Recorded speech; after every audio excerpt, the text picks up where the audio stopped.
Praise the lord అండి అందరికీ. అందరూ ఎలా ఉన్నారు? బాగున్నారని ఆశిస్తున్నాను.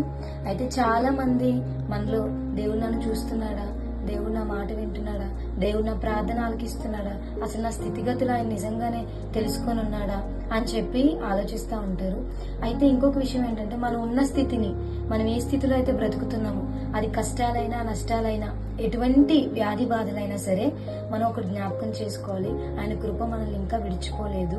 ఎందుకంటే ఆయన మనకు నిశ్చయిత మాట ఎప్పుడో ఇచ్చేశాడు, ఏంటంటే నిన్ను విడువను ఎడబాయను అని చెప్పి.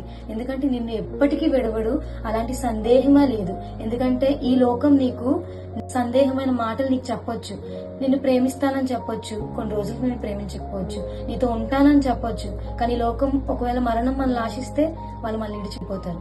అదే దేవుని మాట ఏంటంటే సందేహం లేనిది, నువ్వు నేను నిశ్చయతగా ఉండొచ్చు, పీస్ఫుల్ గా బ్రతకొచ్చు ఈ లోకంలో. కాబట్టి నన్ను చూస్తున్నాడా దేవుడు, నా పరిస్థితులు ఉన్నాడా, నన్ను నడిపిస్తున్నాడా అని సందేహంలో ఉండకండి. ఎందుకంటే మనం ఏ స్థితిలో ఉన్నా మనల్ని ఆరాధించే వారమే ఉండాలి. మనం ఏ స్థితిలో ఉన్నా ఆయన ప్రార్థన వాక్యము విడిచిపెట్టకుండా వారమే ఉండాలి. ఎందుకంటే ఆయన కృప మనకు చాలు.